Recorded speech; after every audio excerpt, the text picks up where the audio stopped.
السلام علیکم ورحمۃ اللہ وبرکاتہ۔ احمد الحسین الشراح، جو اپنے جنگی نام ابو محمد الجولانی سے معروف ہیں، ایک شامی عسکریت پسند رہنما ہیں جو حال ہی میں ایک جنگجو گروہ تحریر الشام کے امیر مقرر ہوئے۔ 2016 میں القاعدہ سے اعلان برات کرنے سے قبل جولانی القاعدہ کی شامی شاخ النصرہ کے امیر رہ چکے تھے۔ امریکی وزارت خارجہ نے 2013 میں جولانی کو عالمی دہشت گرد قرار دیا اور 4 سال بعد ان کو پکڑنے کے لیے معلومات فراہم کرنے والے کو $10 ملین امریکی انعام کے طور پر دینے کا اعلان کیا۔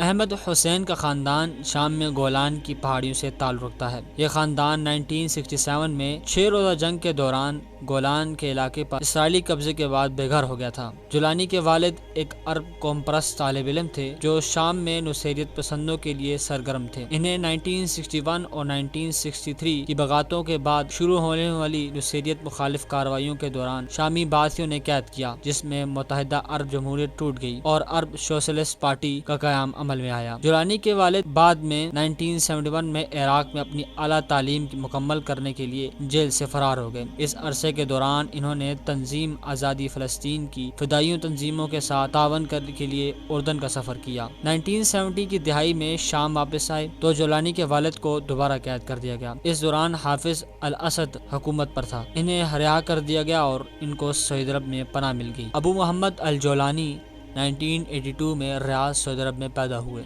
جہاں ان کے والد نے 1989 تک بطور آئل انجینئر کام کیا۔ اسی سال جولانی کا خاندان شام واپس آیا اور انہوں نے دمشق کے محلے المزہا کے مشرقی دیہاتی مسکن میں پرورش پائی اور وہیں رہائش پذیر رہے، یہاں تک کہ 2003 میں عراق میں منتقل ہو گئے۔ 2003 میں عراق پر امریکی حملے کے بعد امریکی دستور سے لڑنے کے لیے جب جولانی عراق منتقل ہوئے تو وہ عراق میں القاعدہ میں رہتے ہوئے تیزی کے ساتھ پڑوان چڑھنے لگے۔ ٹائمز آف اسرائیل اخبار نے دعویٰ کیا کہ جولانی عراقی القاعدہ کے رہنما ابو مصعب زرقاوی کے قریبی ساتھی تھے۔ امریکی T V channel front line کے ساتھ 2021 کے ایک انٹرویو میں جولانی نے زور دیتے ہوئے کہا کہ انہوں نے کبھی زرقاوی سے ذاتی طور پر ملاقات تک نہیں کی اور ابتدائی عراقی سوزش 2003 سے لے کر 2006 کے دوران کسی بھی قیادت کے کردار سے انکار کیا، سوائے اس کے کہ وہ عراق میں القاعدہ کی کمان کے تحت ایک باقاعدہ سپاہی کے طور پر عراق میں امریکی قبضے کے خلاف لڑتے تھے۔ 2006 میں عراقی خانہ جنگی شروع ہونے سے پہلے جولانی کو امریکی افواج نے گرفتار کر لیا اور مختلف جیلوں اور حراستی مراکز میں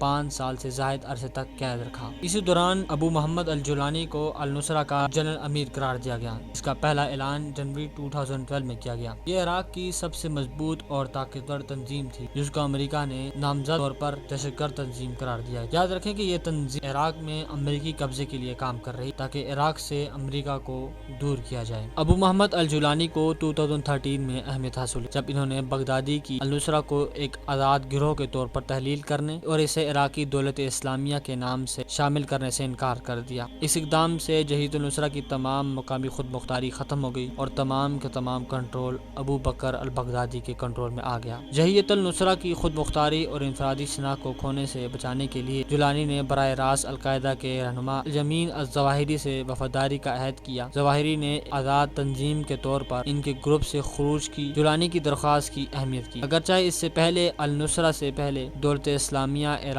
کے ذریعے القاعدہ کی بیعت کر چکی تھی۔ اب وہ سابقہ تنظیم کے ماتحت ہو چکی۔ بیعت کے بعد النصرہ کو القاعدہ کی باضابطہ شامی شاخ قرار دیا۔ الیمین الظواہری کے ساتھ اپنی وفاداری کے حلف کے بعد ابو بکر البغدادی نے ان کے فیصلے کو مسترد کیا اور اعلان کیا کہ دونوں تنظیموں کا اتحاد آگے بڑھ رہا ہے۔ شامی علاقے پر کنٹرول کے لیے جبہت النصرہ اور داعش کے درمیان جھڑپیں شروع ہو گئیں۔ 28 جنوری 2017 کو جولانی نے اعلان کیا کہ جبہت الفتح شام تحلیل ہو جائے گی اور ایک نئے بڑے اسلامی پسند گروپ میں شامل ہو جائے گی جسے تحریر الشام جمعیت برائے آزادی شام کہا جائے گا۔ اس گروپ نے القاعدہ اور داعش کے لڑنے پر توجہ مرکوز کی تاکہ مغرب کے مخالفانہ تاثرات سے چھٹکارا حاصل کیا جا سکے۔ تحریر الشام کے ساتھ جولانی نے داعش، القاعدہ اور تحریر الشام کی نزدیکی مخالف طاقتوں کی اکثریت کو کچل دیا اور اب تحریر الشام سے منسلک حکومت برائے نجات شام کے زیر انتظام تقریباً محافظ ادلب کو کنٹرول کر رہی ہے۔ 2020 کے موسم گرما میں جولانی نے رایا کی حمایت حاصل کرنے کی کوشش میں ادلب کے ارد گرد کئی مرتبہ عوام میں ظاہر ہوئے۔ 2020 کے وسط میں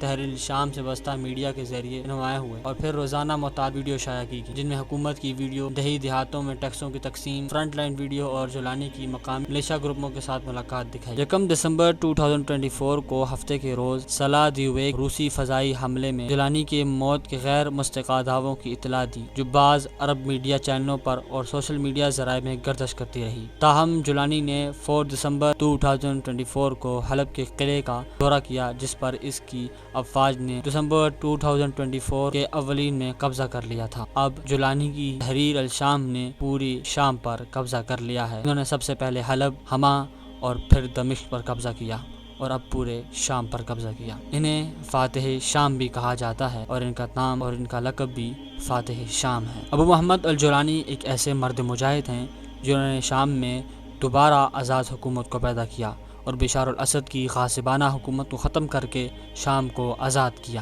اس کے علاوہ ابو محمد الجولانی کے خلاف بہت سے پروپیگنڈے بھی کیے جاتے ہیں، جس میں ان کو دہشت گرد کہا جاتا ہے، حالانکہ انہوں نے اپنے ملک، اپنے وطن کے لیے آزادی سے لڑنے اور اس کو غاصبانہ حکومت سے آزاد کرانے میں کام کیا۔ آپ کو یہ ویڈیو کیسی لگی؟ ملتے ہیں اپنے اگلی ویڈیو میں۔ اللہ حافظ۔